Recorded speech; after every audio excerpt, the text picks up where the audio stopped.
సకాలంలో నిర్ణయం తీసుకోలేని ఫలితంగా, పార్టీ సకాలంలో సరైన నిర్ణయం తీసుకోలేని ఫలితంగా జరిగిపోయినటువంటి నష్టాలు, అమరులు, వాళ్ళ అవన్నీ గుర్తొస్తున్నప్పుడు బాధగా అనిపిస్తుంది.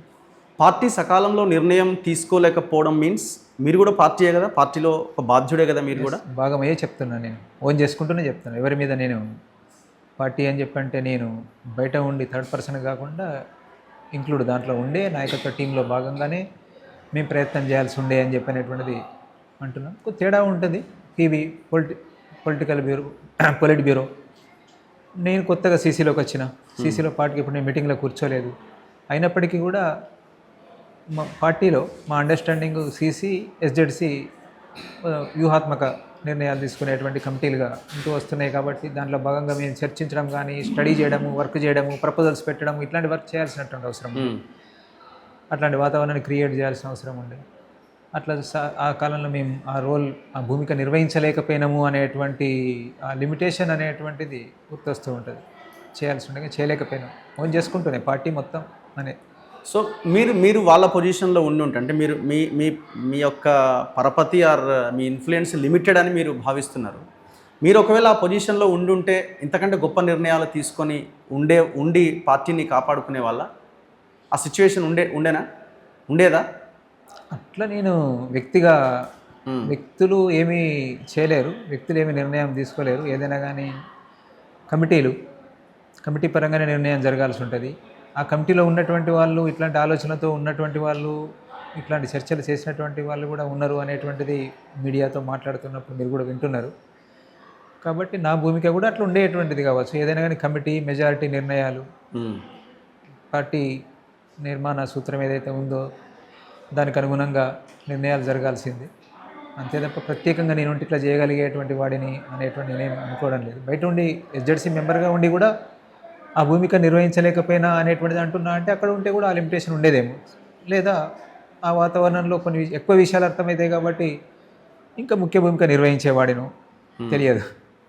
సో నా పాయింట్ ఏంటంటే, పార్టీ తీసుకున్నటువంటి నిర్ణయాలు ఎక్కడో దగ్గర ఇన్ఫ్లుయెన్స్కి గురై వేరే కారణాల చేత ఏమైనా అనుకున్న స్థాయిలో నిర్ణయాలు తీసుకోలేకపోయారా? తప్పుడు నిర్ణయాలు తీసుకున్నారా? మీకు ఏమైనా అనుమానాలు ఉన్నాయా అలాంటివి? దేనికి ఇన్ఫ్లుయెన్స్ మీన్స్ ఇప్పుడు ఒక నిర్ణయం తీసుకోవాలా, నిర్ణయం తీసుకోలేదు, ఆ నిర్ణయం తీసుకోకపోవడం వెనుక, సరైన దిశలో వెళ్ళకపోవడం వెనుక వేరే కారణాలు, రీజన్స్, అనుమానాలు ఏమైనా ఉన్నాయా? వేరే కారణాలంటూ ఏమీ లేవు. ఇంత పెద్ద దేశ పరిస్థితి తెలిసినటువంటి ఇంత పెద్ద స్టేట్ తోటి ఎదుర్కొంటున్నప్పుడు ఇట్లాంటి నష్టాలు, అప్ అండ్ డౌన్స్ ఉద్యమంలో ఉంటాయి. అట్లాంటి అనుభవం ముందు కూడా పార్టీ చూసింది. పూర్తిగా దెబ్బతిని ఆ తర్వాత మళ్ళీ కన్సాలిడేట్ అయ్యి ఉద్యమాన్ని నిర్మించినటువంటి అనుభవం ఉంది. కాబట్టి అట్నే ఇప్పుడు కూడా అట్లాంటి ప్రయత్నమే చేద్దాం, నష్టాలు జరుగుతాయి అని చెప్పనేటువంటిది అనుకొని ఒక్కొక్కరు ఒక్కొక్క రకంగా ఆలోచించుండొచ్చు, కొంత తేడా ఉండొచ్చు, నేను చెప్పినట్టుగానే ఉండకపోవచ్చు అందరి. అయినప్పటికీ కూడా ఏదో ఒక ఆశ, మార్పు వస్తుంది, బయట అట్లాంటి వాతావరణం ఉంది, సమస్యలు ఉన్నాయి, ఈరోజు సమాజంలో అనేక సమస్యలు ఉన్నాయి. ఈ సమస్యల మీద వేరు రూపాలలో ప్రజలు ఏదో రకంగా తమ వ్యతిరేకతని వ్యక్తం చేస్తున్నారు. ఈ వ్యతిరేకతను అంతా మనం కన్సాలిడేట్ చేయగలుగుతాము అనేటువంటి దాంతో ప్రయత్నం చేద్దాం అనేటువంటి దాంతో నిర్ణయం చేయడంలో లేట్ జరిగి ఉంటుంది. వేలాది మంది మరణాలు ఈ మధ్యకాలంలో సంభవించినాయి ఈ 60 ఏళ్ళ ఈ పోరాటం, విప్లవోద్యమంలో. సో వాళ్ళందరికీ మీరు ఏం చెప్తారు?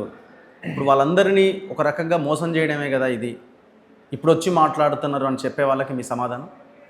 అంటే ఆ సందర్భంగా మిమ్మల్ని ఒకటి అడగాలనుకుంటున్నాను. అంటే మీరు అన్న ప్రశ్నలో అమరుల త్యాగాలను గుర్తించకపోవడం లేదా మోసం చేయడము అని చెప్పంటే మీ ఉద్దేశంలో అంటే అట్నే ఉండాల్సి ఉండే వాళ్ళ ఉద్దేశం ఏంటంటే, చావైనా బతుకైనా అడవిలోనే మీరు అంటున్నారా?